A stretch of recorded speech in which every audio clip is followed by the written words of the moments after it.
அரியலூர் அருகே car tyre வெடித்ததில் தாறுமாறாக வந்த கார் எதிரே வந்த கார் மீது மோதியதில் பயணித்த 4 பயணிகள் அதிர்ஷ்டவசமாக உயிர் தப்பிய வீடியோ வைரலாகி வருகிறது.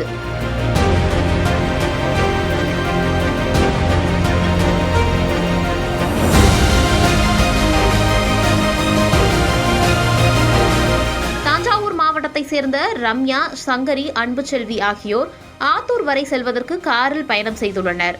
அந்த கார் அரியலூர் நகரை தாண்டி ரயில்வே மேம்பாலம் அருகே சென்றபோது எதிரே வந்த மற்றொரு காரின் டயர் வெடித்து ஓட்டுநரின் கட்டுப்பாட்டை மீறி சாலையில் தாறுமாறாக வந்துள்ளது.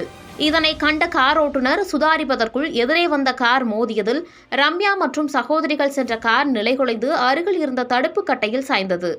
30 அடி பள்ளத்தில் கார் கவிழாமல் பாலத்தின் தடுப்பு கட்டை தடுத்து நிறுத்தியதால் காரில் பயணித்த 4 பேரும் அதிர்ஷ்டவசமாக உயிர் தப்பினர். இந்நிலையில் பெரம்பலூரில் உள்ள தனியார் MRF டயர் உற்பத்தி தொழிற்சாலைக்கு பணிக்கு சென்று கொண்டிருந்த ஊழியர்களின் பேருந்து வந்தது. இதிலிருந்து இறங்கிய MRF டயர் கம்பெனி ஊழியர்கள் உடனடியாக சாய்ந்து நின்ற காரை நேராக நிறுத்தினார்கள். இதனால் உயிர் தப்பிய ரம்யா, சங்கரி, அன்புச்செல்வி ஆகியோர் லேசான காயங்களுக்கு அரியலூர் அரசு மருத்துவக் கல்லூரி மருத்துவமனையில் சிகிச்சை பெற்றனர்.